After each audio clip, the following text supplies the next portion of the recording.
akong royalty from England. Direct descendant ni Queen Elizabeth. Baliw. Eto si Eya, Ambitious frog! Kokak!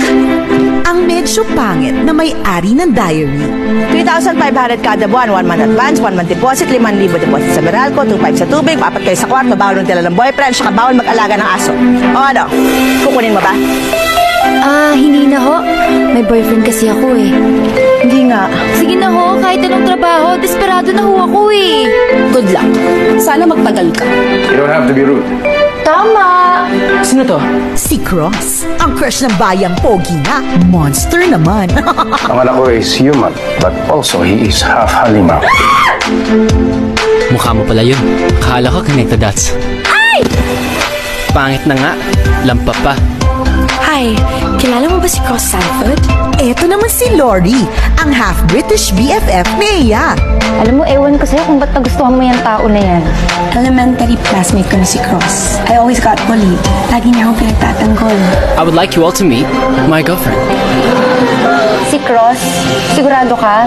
Sinadya ko yun para mas lalo kanilang paginitan.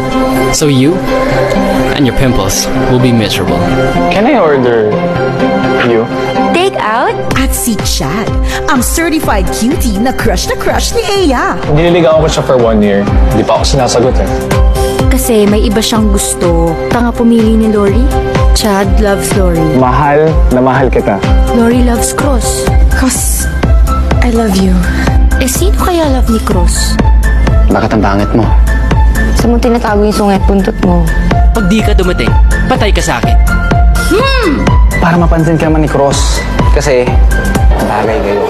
Inihahandog ng Viva Films, sina James Reid, Yasi Pressman, Andre Paras, and Nadine Lustre. Gusto niyang pakita sa lahat ng tao, wala siyang kailangan kahit na kanino. Sa isang kwento ng pag-ibig na di mo inaasahan. Para sa taong di mo inaakala.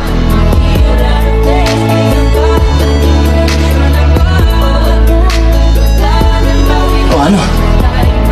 Paano nga ba kung ma-inlove ka sa isang taong alam mong hindi ma-inlove sa'yo kahit kailan?